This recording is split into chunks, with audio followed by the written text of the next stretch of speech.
It was a massive mahogany wardrobe.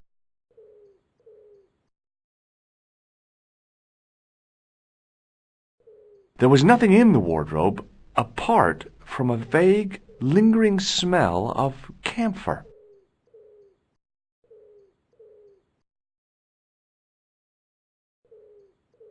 A cabinet stood beside the bed.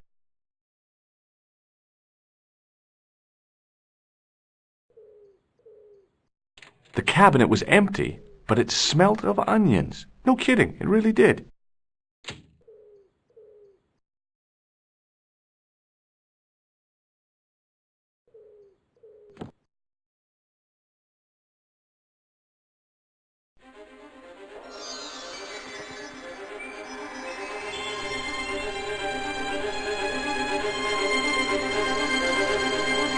The cobbles of the alleyway looked very distant and very hard. If I wanted my shins sticking out of my shoulders, I could have jumped. Mama Stobart didn't raise no suicidal fools, though.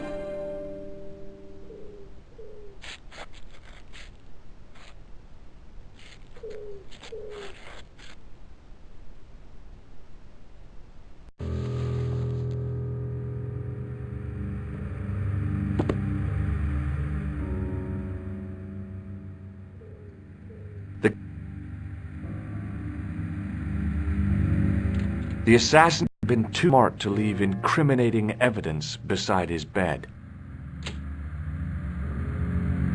The bed was several times larger than the narrow cot I'd been given at the place I was staying.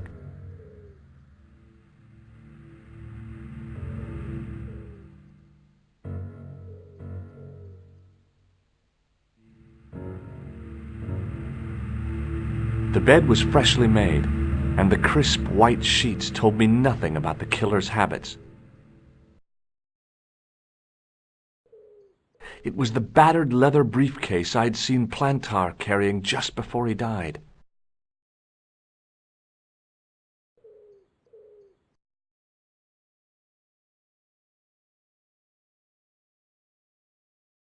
The pants were newly laundered and pressed with immaculate creases. There was nothing in the pockets of the pants. The bed was several times larger than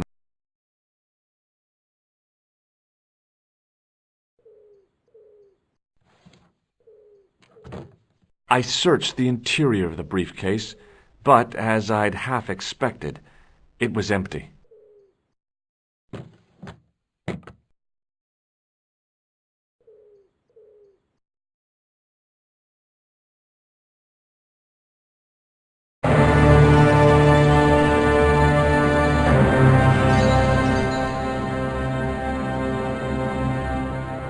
I had the kind of feeling in my stomach that would usually send me running to the bathroom.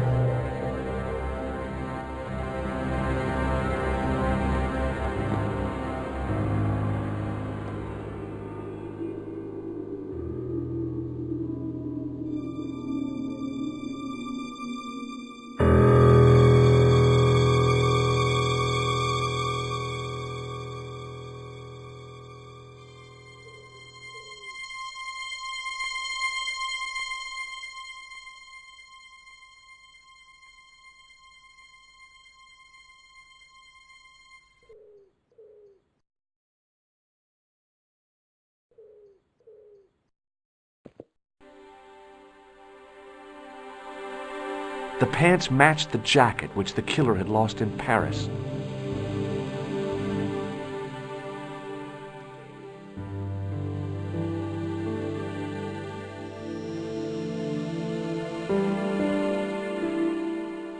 I couldn't believe my luck when I found two items in the pockets of the pants. The first was an ordinary matchbook. No matches, no clues. The second was a pass card which read, Thomas Merlin, Gruber Electronics Corporation.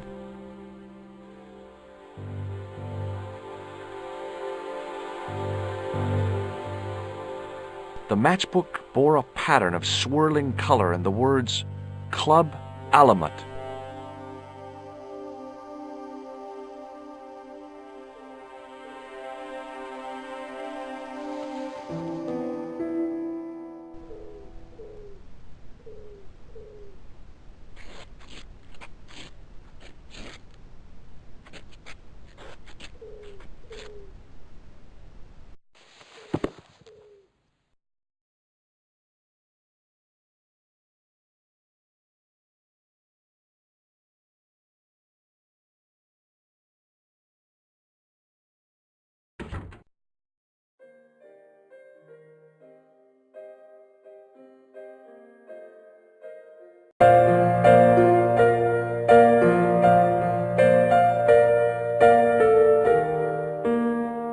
There was no one registered under the name of Khan, but the name in the book for room 22 was Merlin.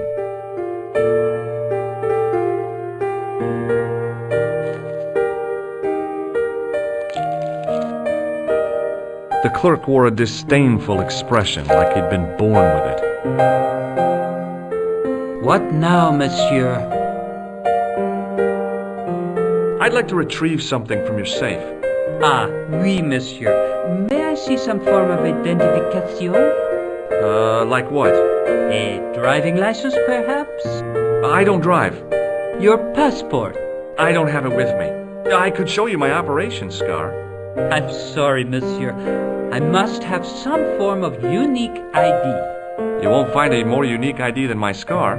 I'm sorry. I must insist on a more traditional identification. Rats.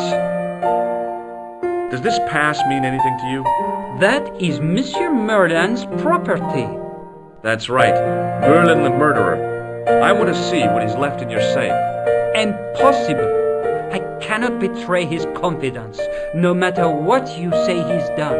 You're making a big mistake. Maybe. I can live with that. Thanks for your help, buddy.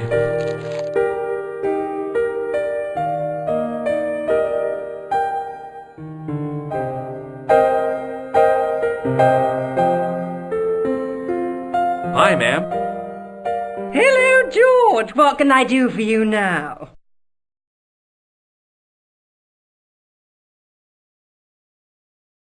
I got the key. Thanks for your help, ma'am. I have to go, ma'am.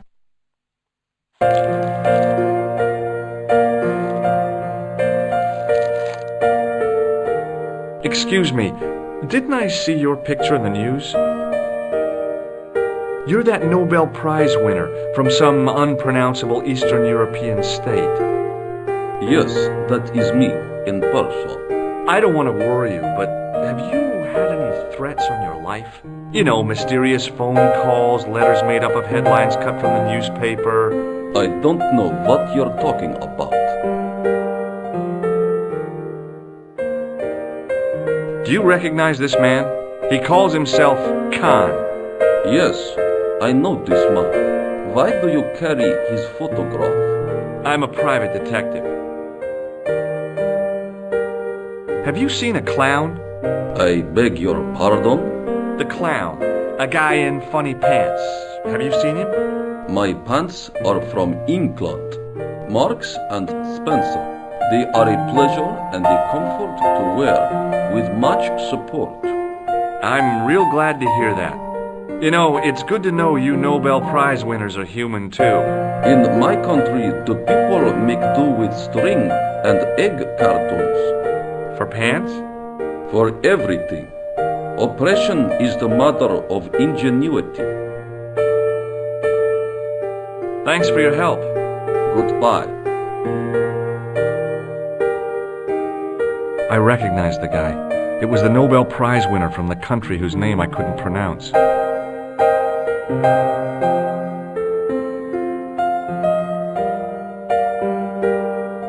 What now, monsieur?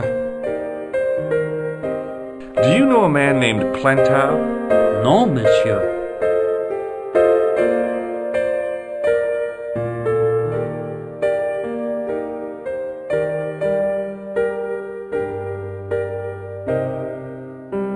Would it make a difference if I told you the guy in the photo was a murderer? We are accustomed to catering for celebrities, monsieur. Movie stars, politicians, royalty, sporting personalities, they all stay here. Thanks for your help, buddy.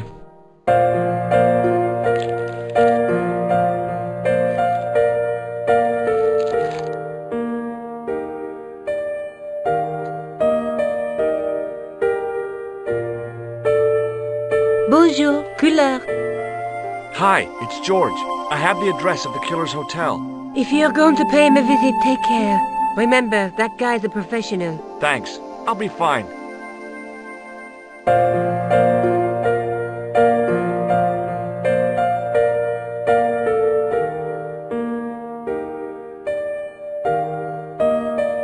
Hi, ma'am. Hello, George. What can I do for you now? I found this pass in Merlin's room. So, that deceitful little man is passing himself off as an electrician, is he? Uh-huh.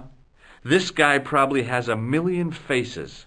I showed the pass to the clerk, hoping he'd give me Merlin's papers. But he wouldn't buy it. He's too scared. I'll give him something to be scared of. Follow me, George!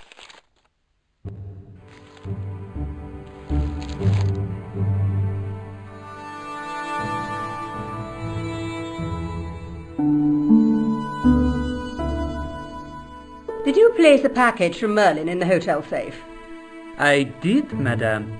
And did my friend here show you Merlin's identification?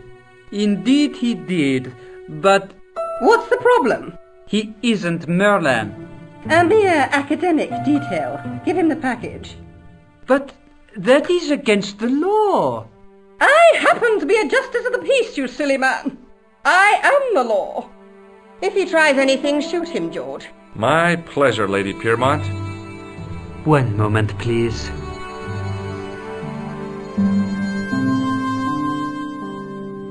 You know, I haven't enjoyed myself this much since Greenham Common. I don't know what I would have done without you, Lady Piermont. Voilà, monsieur, le manuscrit de Monsieur Merlin. Thanks. How satisfying. An Anglo-American alliance that actually worked. The clerk had given me a tightly rolled sheet of parchment. I decided not to unroll it until I was safely back in Nico's apartment.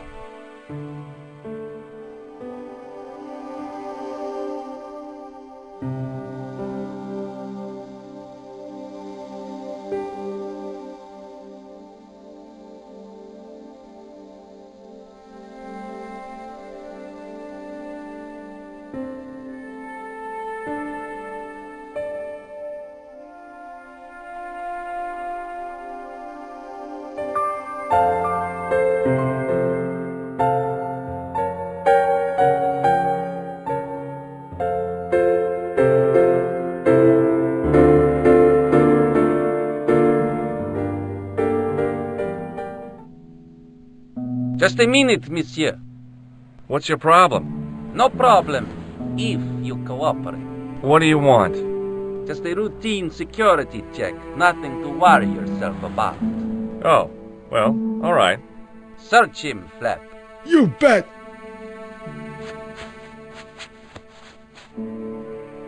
Hey, knock it off. Get off, you big ape.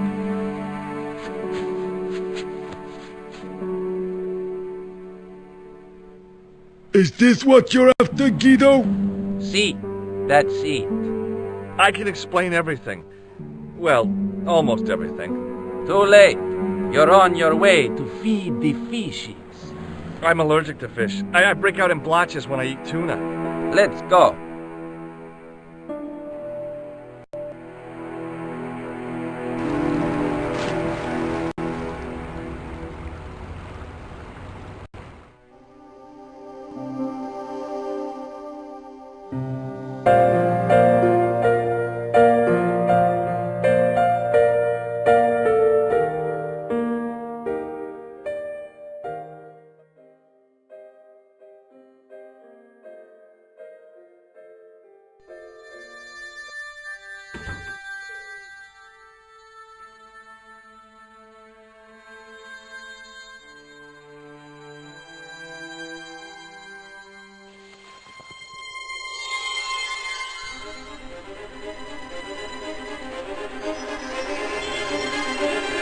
I knew this was no way to retrieve an ancient manuscript, but I couldn't let it fall into the hands of the goons waiting outside.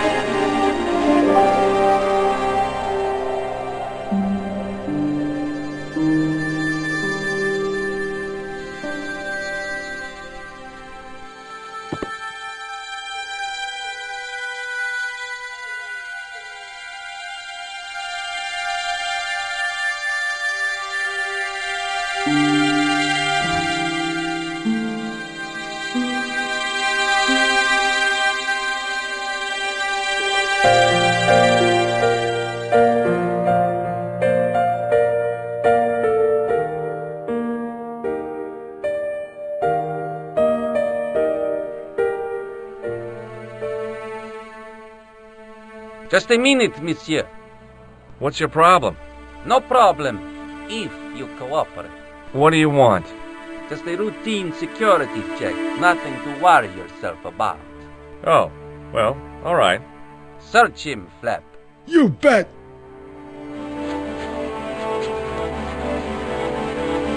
Hey, knock it off. Get off, you big ape. Nothing, Guido. Zilch. Our apologies, monsieur. What? I had to report you to the authorities. Round here, we are the authorities. You want I should break his arms? No. Let him go, Flap.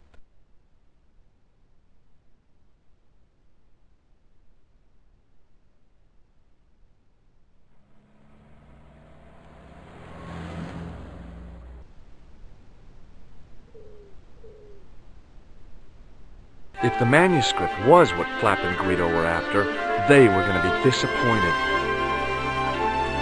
I couldn't wait to get back to Nico's apartment and check it out.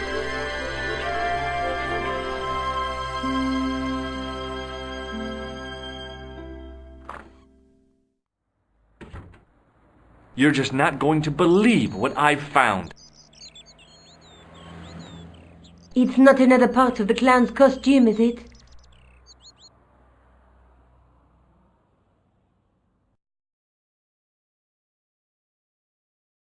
It's a medieval manuscript.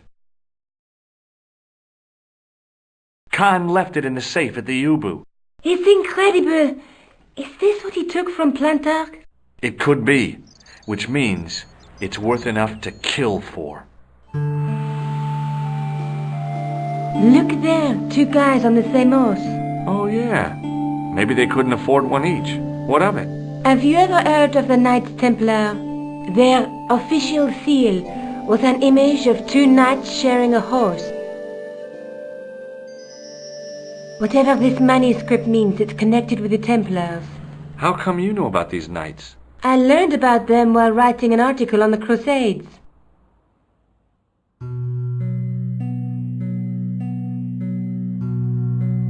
This guy, named Hughes de Payen, arrived one day at the court of King of Jerusalem. He offered to protect the Christian pilgrims from the displaced Muslim armies. The king would be able to guarantee safe transit to Christians in the Holy Land. Safer journeys meant more pilgrims, and pilgrims meant trade and wealth. The Templars proved invaluable to the king as a mercenary army. It was said that they never asked how many the enemy numbered, just where they were.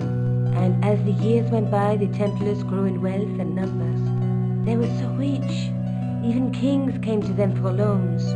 But at the height of their power, they fell foul of the King of France. He rounded them up and turned them over to the Inquisition. Thousands of Templars were subject to torture and confessed to heresy. Of course, at the hands of the Inquisition, there wasn't much they wouldn't confess to. The last Grand Master Jacques de Molay was burned alive. But the treasure of the Knights Templar was never found.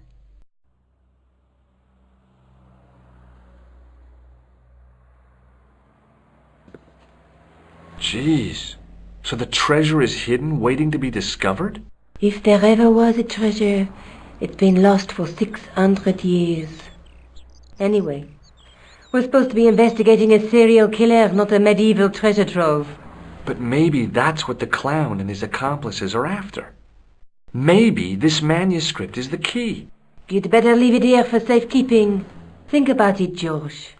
One guy's already died for it, as you said yourself. Besides, that parchment is fragile. Okay, I'm convinced. You keep hold of it. Let's take another look at the manuscript. Let's face it, we need help, George. Someone who knows about these things. Who do you suggest? Indiana Jones? I know a guy who specializes in medieval studies. His name is Lobinel. Huh. Some stuffy old fossil who gets horny over ancient relics, I suppose. Far from it. Andre isn't the stereotypical professor you have in mind. Where can I find this Lobino guy? At the Krön Museum. I'll give you the address.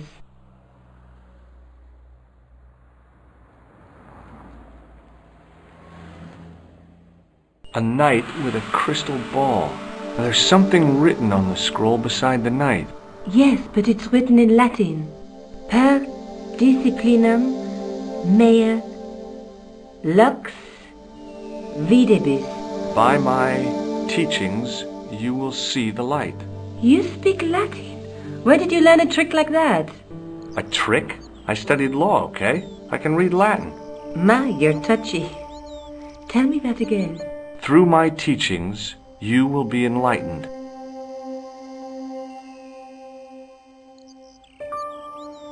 There's a woman looking at her reflection in a mirror, but the reflection has 3 hideous faces. She reminds me of the wicked queen in Snow White.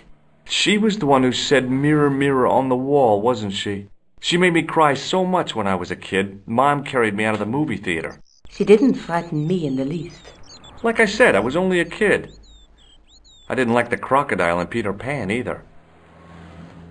There's a guy working on a loom. He's weaving a carpet or a tapestry. Or a duvet cover. It's a clue to a place, I reckon. Somewhere famed for weaving and ships. Where folk live in barrels? It beats copper boxes. There's a guy with a sword and a bull. The only mythological bull I know of is the Minotaur, but he was only half bull. I don't think I'd like to be half a bull, even if it was the bottom half. What's that object between them? It looks like a gem on top of a tripod.